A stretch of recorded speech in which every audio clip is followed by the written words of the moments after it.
Every horror story needs its catalyst, but what if the catalyst never arrived? The games went on, the stakes remained, and lives were lost. But the human touch, the one thing that could create small windows of hope, was gone. Without Gi, the survivors became shadows of themselves, and the machine's cruelty reached perfection. The outcome was more efficient, more lethal, and far more chilling than anyone expected. The missed call. Every turning point begins quietly. In this version of the story, Gi-Hun receives the same mysterious card, but the decision is different. He does not hesitate out of fear or curiosity. He simply refuses. The card is torn, the number discarded, and the invitation ignored. From the outside, nothing appears to change. Life continues with its usual weight, debts, threats, and shame, pressing from every direction. Yet beneath the surface, the machine does not slow. The Squid Game was never built around a single name. It operates like a hidden market, always open, always stocked with the desperate. One decision does not remove a player, it simply reshuffles the roster. The unsettling truth is that his refusal creates no pause or trace of rebellion. The game adapts as if it had anticipated this choice all along. Its rhythm remains steady, its purpose unchanged. Those who design it understand a simple principle. Scarcity will always produce candidates. If one path closes, another opens. Gi-Hun imagines that by refusing he avoids bloodshed. In a technical sense, he is correct. His own blood will not be spilled, but the bodies the game claims do not vanish. They simply belong to someone else. This is the uncomfortable mathematics of hidden violence. Absence does not equal prevention. His personal story now follows a slower, quieter decline. The debt remains, the legal threats persist, the distance between him and his daughter grows. He has avoided immediate danger but not inevitable collapse. Over time, what once felt like a safe choice begins to look like a missed opportunity. Not for wealth, but for knowledge. He never sees the games. He never learns the scale of the operation, the faces behind the masks, or the possibility that one player's defiance might disrupt an entire system. History will never record the man who walked away. The machine continues without friction, invisible, efficient, and unstoppable. A seat that doesn't stay empty. The Squid Game operates with the precision of an industry, not the sentiment of a story. When Gi-Hun steps away, the vacancy he leaves behind is not a crisis. It is a brief adjustment, resolved in hours. Recruiters move quietly, efficiently. Another candidate is located, approached, and persuaded. This replacement is not chosen for heroism or even for skill. The only requirement is desperation. Debt functions as a filter, stripping away hesitation and turning risk into necessity. Whether the new player is reckless, cunning, or fragile does not matter to those who run the game. What matters is compliance, a signature, a surrender, a willingness to play by rules no one fully understands. The arena does not pause out of respect. It resets, colder than before, as if human lives are variables in a repeating equation. The guards prepare, the games begin. Bets are placed to the outside world. Nothing has shifted. No headline announces the replacement. No system registers a missing person. Human story changes, but the machine remains untouched. One man's refusal does not weaken the structure. It confirms it. The game was never about him. It was about the next name and the next after that. A roster that feels colder in the original run. Gi-Hun was never the strongest player, never the smartest strategist, but he carried something the others couldn't manufacture: warmth. It leaked out in nervous jokes, awkward smiles, small gestures that reminded everyone they were still human, even inside a slaughterhouse designed to turn them into statistics.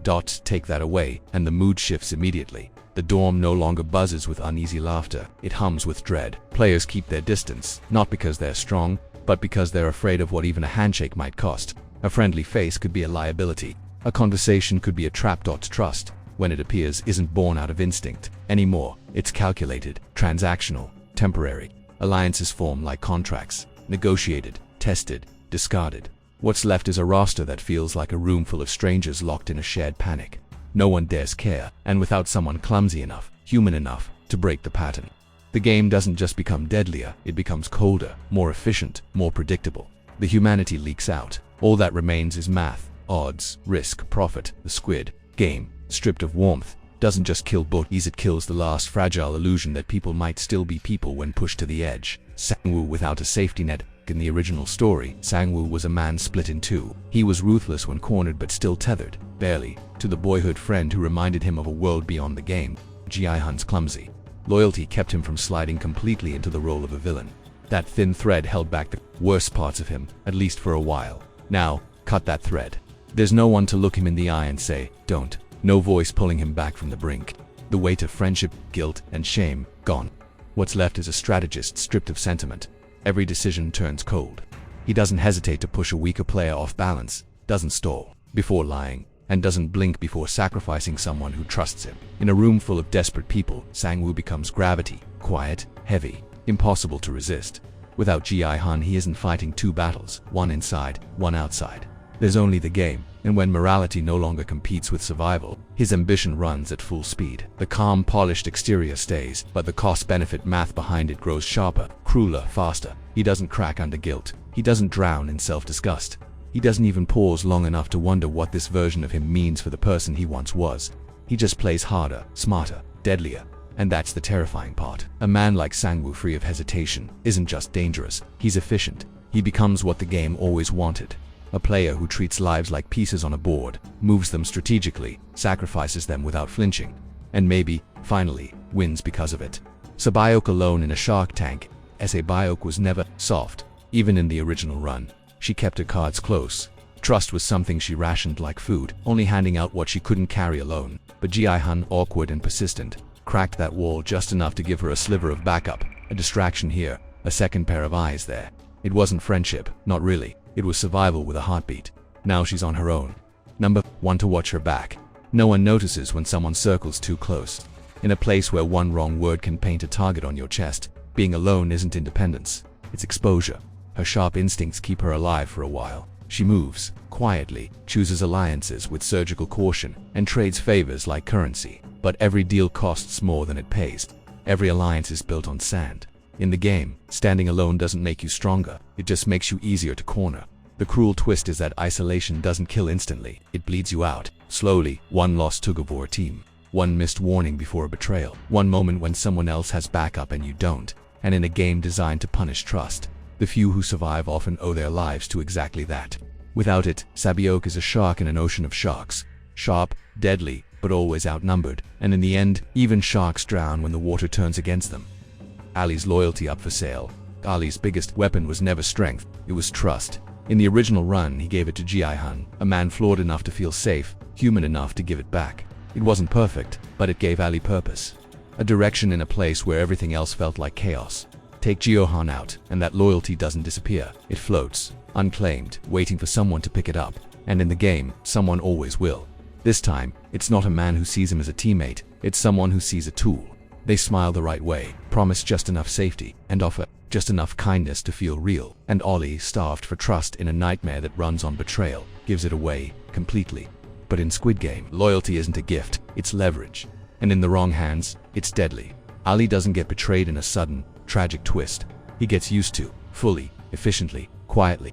His strengths, his courage, his unwavering sense of duty becomes someone else's stepping stones. By the time he realizes what's happened, it's too late. Not because he's naive, but because in a system built on survival at any cost, decency is a liability. And people like Ali aren't partners, they're assets. And assets burn when the timing's right. Red light, green light, new blood. The first game isn't complicated. It's brutal math disguised as childhood nostalgia. Move when it says go, freeze when it says stop. Simple, until you add fear, adrenaline, and 456 people who would sell their souls for one more breath. In the original run, luck disguised itself as timing. Some players moved at the wrong moment, others froze just in time, and a few were saved by someone else falling first. Even in chaos, patterns form. Certain bodies shielded others. Certain panics set off chain reactions. Gi-Hun stumbles. His last second saves. They shaped who lived past the first call. Now, the math is different. A slightly slower runner stands in the wrong lane. A heavier man bumps into someone else and topples both. A panicked scream travels left instead of right, breaking the focus of players who would have survived otherwise. Every shift, no matter how small, ripples forward. By the time the gunfire stops, the lineup doesn't match the one we remember. Key players who once changed the game are lying in the dirt. Unknown faces, lucky or ruthless, stand in their place. The game doesn't care about names or arcs or fate. It only cares about motion, stillness, and the thin, cruel line between them. And in a world where timing decides life, one missing heartbeat is enough to rewrite the entire story. Tug of war, one missing body, one dead team. Tug of war in Squid Game isn't about muscle alone. It's balance, timing, and a willingness to lean into death until the other side blinks first. In the original run, Gi-Hun's team had a secret weapon. Not raw strength, but unexpected coordination. They turned panic into strategy, chaos into rhythm, and lived because a few people trusted one another just long enough to pull in sync. Now is a hole where one of those hands should be. One less body means one less anchor. One shift in weight throws off the center of gravity. The same strategy, if anyone even knows it, doesn't work the same way. You can have 9 perfect moves, and one tiny misstep will erase all of them. On the other side of the rope, someone stronger, heavier, or simply luckier gets the break. The floor tilts, the rope snaps tight, and that brief moment of imbalance turns final. They don't go quietly. They scream, they fight, they dig heels into steel as if friction could rewrite physics. But the game doesn't negotiate. Gravity doesn't care about teamwork or hope. The trapdoor still opens. The night still swallows them, and with one missing grip, a team that once lived through cunning now dies together. Not because they were weak, not because they were reckless, but because in a place built on numbers, subtraction is fatal. Marbles betrayal finds softer targets. The marble game is simple, but simplicity is a weapon here. 2 players, 1 set of rules. Take your partner's marbles by any means within the time limit. The game doesn't ask you to be clever. It asks how far you're willing to go. When the pairings are announced, panic moves like electricity through the dorm. Everyone counts their friends, their enemies, and starts to wonder who will be standing next to them when the whistle blows. There's no room for fair play. There's only survival. This time, the faces don't match the ones that history remembers. A quiet, nervous man finds himself paired with someone calm but cold. Someone who has already decided that kindness is just bad math. There's no conversation, no false sense of safety. It's straight to deception, a lie wrapped in a smile, a trick dressed up as teamwork. Marbles vanish one by one. Small victories feel hollow, like buying more minutes of air before drowning. Some players break down mid-game, the weight of betrayal hitting them harder than the fear of dying. Others harden instantly, learning in seconds what it takes some people a lifetime to accept. Trust is a currency, and here it's worthless. When the last shot is played, when the last marble lands in the wrong hand, the pattern of loss looks random from the outside, but up close, it's brutal logic. Those who can lie without flinching walk out. Those who hesitate, even once, don't.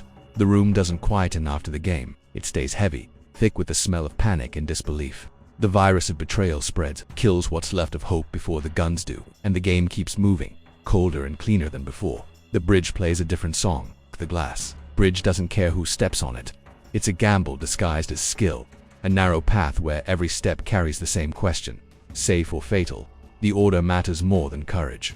Whoever goes first takes the most risk. Whoever waits to long risks never crossing at all. One wrong move and you're gone. No warning, no second chance. Just a scream and shattering glass swallowed by the dark. This time, the lineup is different. A new face steps forward, pushed by fear or greed. A weight shift, a breath held too long, a pause in the wrong place, and suddenly the rhythm changes. What should have been a clear path becomes a guessing game with fewer clues. Players who might have survived find themselves stranded, forced to leap blind into a decision they didn't want to make. Each jump rewrites the ending. One player misjudges, cracks the safe tile, and the next in line plunges before they even have time to think. Others hang back, calculating, praying, shoving if they have to. By the time the last body makes it across, the faces standing on solid ground don't match. The ones who were supposed to be there. The game hasn't cheated. It's just reminded everyone of the rule they keep forgetting. Survival here isn't earned, it's borrowed.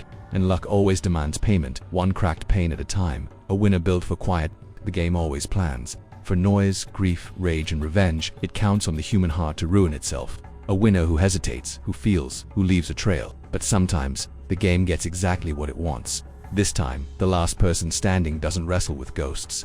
No haunting memories, no urge to set things right. They play like the game is just that, a game. They move fast when it matters, cold when it doesn't. They don't reach for fallen hands. They don't whisper promises they can't keep. They don't care about honor or friendship or any word that gets people killed. When it's over, they don't stare at the ceiling. They don't vomit in the shower. They don't scream into the void, begging for meaning. They take the money. They sign what needs signing. They leave like a shadow cutting through a city already drowning in noise. For the first time, the game doesn't need a cleanup. It doesn't need intimidation. No strings pulled, no questions buried. Just smooth silence, the kind money loves. Survival without conscience is the perfect ending. Not dramatic, not tragic, just clean. And maybe that's the real horror. Not when the game breaks someone, but when it finds someone who never needed. Breaking it all. No hair dye, no airport standoff. The ending isn't loud this time. There's no flash of red hair to announce a man reborn. No airport pause that feels like a rebellion bubbling to the surface. No cryptic call daring the machine to blink first. The winner moves like a shadow, quiet where Gi-Hun was noisy, invisible. Where he once made the game feel exposed. Instead of turning trauma into a statement, they treat it like a transaction. The nightmare ends at the bank. No questions, no vengeance. No ripple, planes keep flying. Nobody hesitates at the gate, torn between escape and confrontation. The phone never rings with a warning. The game doesn't get poked. It keeps humming, efficient, untouched, unseen. Without the noise, there are no cracks in the wall, no breadcrumbs for investigators, no whispers spreading through the city. The cycle remains unbroken, debts collected, bodies buried, money cleaned, and no one looking back. What once threatened to become a spark, a single man refusing to look away, is replaced with silence. The machine isn't challenged, it's perfected. And maybe that's the scariest ending of all, a world where the slaughter stays hidden. Not because it's unstoppable, but because no one even tries. Gi-Hun's debt clock doesn't pause. Gi-Hun never steps onto the transport. There are no dorms full of strangers staring back at him. He tears up the card and tells himself he's safe. For a moment he believes it. The nightmare he imagined never arrives, but safety isn't the same as mercy. The debts don't vanish. The sharks don't sleep. The world doesn't care that he said no to a death trap. It only knows he still owes, still stumbles, still bleeds money he doesn't have. Time becomes the new executioner. Not fast, not cinematic, just steady and merciless. Instead of bullets, there are interest rates. Instead of collapsing on a bridge of glass, there are quiet humiliations. Another call he can't answer, another bill he can't pay. Another promise to his daughter that crumbles before it's even spoken. In the original nightmare, the horror had purpose, at least on paper. Play, survive, win. Here, there's no prize to chase, twisted logic to cling to, but a slow-motion ruin, stretched over months instead of days. His friends still die, not all at once, not spectacularly, but piece by piece. Lives crushed under the same system that recruited him in another timeline. The game still feeds, even if he's not inside it. Someone else takes his seat, wins his blood-soaked jackpot, and vanishes into the noise. Gi-Hun walks through the same city, but now it feels hollow. He traded one nightmare for another, quieter, legal, polite. The slaughterhouse just moved outside the walls, wearing a suit, carrying paperwork. He isn't dead, but he's not living either. He just runs out of time, inch by inch, while somewhere, far away, the game counts his absence as proof the machine works. Family ties snap anyway. Gi-Hun believed that staying alive would be enough. He told himself that his daughter only needed him breathing, that avoiding danger meant protecting what little they still had. But life outside the game does not stop to wait for his courage. It keeps moving, even while he stands still. Time stretches like a rope pulled too tight, and one day it finally gives way. The calls become shorter, then they stop altogether. Promises sit unfulfilled until they quietly rot. His daughter adapts, without him, not out of anger but out of necessity. She learns to live without waiting, without asking. Love turns into habit, and habit fades into distance. There are no gunshots, screaming crowds, or glass shattering underfoot. Only silence, the same silence every broken family eventually knows. It is almost worse. Gi-Hun once imagined that winning would fix everything. He imagined that losing would end everything. What he never imagined was that doing nothing would hollow him out just the same. The game did not kill his family. Life did, distance did, and disappointment, that quiet, poisonous disappointment, finished the job. He stayed alive. But the reason he fought to stay alive drifted out of reach. He is left with breath in his lungs and nothing left to breathe for. The invisible moral weight. Gi-Hun walks the streets like any other man. He is not a millionaire. He is not a corpse. He is simply another name the world forgot. Another debtor, clinging to air. But at night, when the noise dies down and the city turns soft and hollow, the questions return. They slip under the door like cold air. Was someone else standing where I should have stood? Did my comfort cost strangers their lives? Could I have changed even one outcome by simply saying yes? He tells himself the game would have chewed him up anyway. Maybe he would have died on the first day. Maybe he would have dragged others down with him. That is the lie he feeds himself to sleep. But the lie never fully takes. Every face he has ever seen becomes a ghost. Not a memory, not even a name, just a weight, heavy enough to bend the spine, light enough to carry everywhere. He is alive, technically lucky. But the luck does not feel like winning. It feels like standing at the edge of a burning building, watching people inside scream, and telling yourself you had no choice but to walk away. And the worst part, the game keeps going, whether he looks or not. Il-Nam's data looks perfect, far from the dormitories and the smell of blood. Il-Nam sits in a room designed to keep chaos out. The screens in front of him play the game like a movie on mute. Every round is another data point. Every death is another confirmation. This is what he built it for, not just to gamble, not just to entertain himself, but to test a theory that has rotted in his chest for decades. He wanted to know, truly, what people are when stripped of safety, comfort, and hope. And this time, the test gives him exactly what he expects. Humanity behaves like a machine. Every player acts out of hunger, fear, or greed. No sudden acts of compassion throw off the numbers. No desperate alliance rewrites the logic. The game runs as clean as the rules on paper. The deaths are ugly, but predictable. Betrayals happen on schedule. The winner takes the money and leaves without a glance back. no rebellion, no inconvenient spark of conscience. For Ilnom, it is beautiful in a way only something cruel can be. The data confirms everything he believed, that when pushed, people turn inward, that no one is special, that hope is a story fools tell themselves when the math has already chosen the outcome. And somewhere in the city, a man who could have ruined the experiment is asleep, broke, breathing, and irrelevant. The experiment is clean. The conclusion is simple. Humanity, at least here, is exactly what he thought it was. Gi-Hun walked away, but the game didn't stop. Choices still had consequences, and someone else paid the price. Would you have stayed or left? Comment below, hit like, and subscribe, because some games never truly end.